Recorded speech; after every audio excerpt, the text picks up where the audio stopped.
민간 자문위원들은 지난 금요일부터 이틀 동안 벌인 끝장 토론에서 아무 결론을 내지 못했습니다. 연금 가입 기간 평균 소득의 어느 정도를 은퇴 후 연금으로 받을 수 있는지를 보여주는 소득 대체율에 대한 의견 차이가 컸습니다. 소득 대체율을 높일수록 보험료율 인상폭은 커지게 됩니다. 회의 초반에는 연금 재정 안정을 위해 소득 대체율을 기존 40%로 유지하고 보험료율을 15%까지 올리자는 방안과 보험료율은 15% 안팎으로 올리되 소득 대체율을 50%까지 확대하는 방안이 대립했습니다. 이어 소득 대체율을 45%로 절충하자는 의견과 재정 안정을 위해 소득 대체율은 30%로 낮추고 보험료율은 12%까지만 올리자는 안까지 추가됐습니다. 중요한 건 이 4개 안 모두 보험료율을 현재의 9%에서 3%포인트 이상 올리는 방식이라는 겁니다. 국민연금을 유지하기 위해선 보험료율 인상이 불가피하다는 건데 보건복지부는 정부안이 아니라며 선을 그었습니다. 일부 언론에서 국민연금 보험료율을 인상한다는 보도가 있어 이와 관련한 정부의 입장을 설명드리고자 합니다. 이는 정부안이 아닙니다. 당초 내일 개혁안 초안을 국회에 제출하기로 했던 민간자문위는 다음 달까지 논의를 이어가기로 했습니다.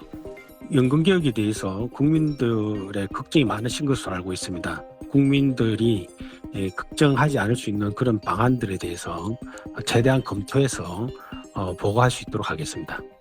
자문위는 2월 중순까지 개혁안 초안을 국회에 제출할 계획이라고 밝혔습니다. SBS 신용식입니다. 보험료 열심히 내도 은퇴 후에 받을 연금이 남아있을지가 걱정의 시작입니다. 지금 남아있는 기금 896조 원은 그대로 두면 33년 후에 고갈될 거란 추계 결과 때문입니다.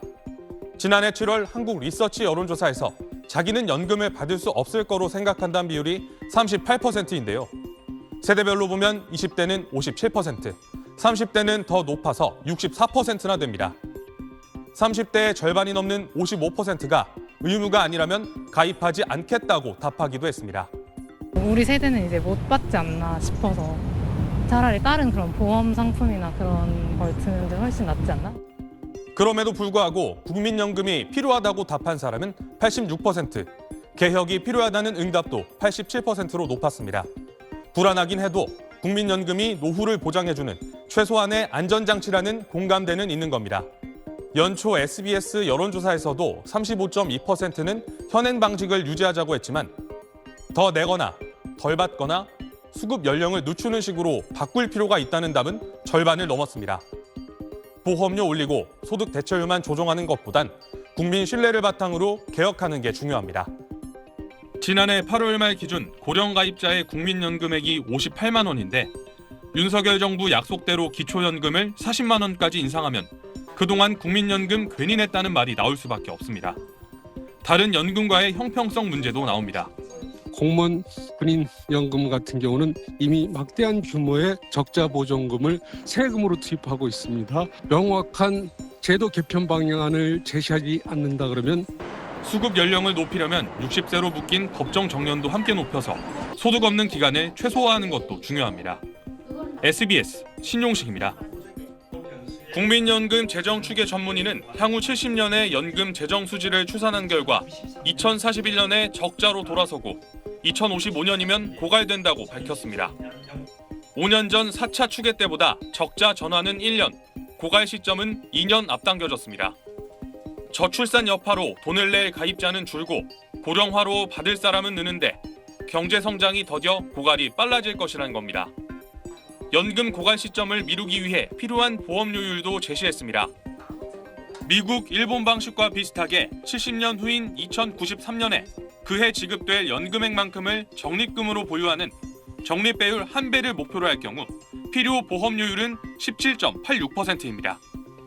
적립배율을 2배나 5배로 높이면 필요 보험료율도 높아집니다. 현재 보험료율이 25년째 9%로 동결된 걸 감안하면 당장 2년 뒤부터 보험료를 배로 올려야 고갈 시기를 늦출 수 있다는 의미인데 보험료가 급격히 오르면 저항이 거셀 수밖에 없습니다. 노후 소득을 위해서 본인이 어느 정도 책임감을 가져야 되느냐, 사회적으로 동의할 수 있는 수준을 찾아가는 것이 앞으로 남은 과제라고 생각합니다. 국회 연금투기 민간자문위원회는 추계 결과를 토대로 개혁안 초안을 이달 말까지 마련할 계획입니다. 공무원이나 군인연금 등 직역연금 개혁 방안을 포함할지도 관심입니다. 공적연금 등 직역연금이 어떻게 나아가야 될지에 대해서 검토가 필요할 것으로 생각됩니다. 국회 연금특위는 국민 의견을 수렴해 4월까지 개혁안을 논의하고 정부는 10월 말 최종 개혁안을 내놓을 계획입니다. SBS 신종식입니다.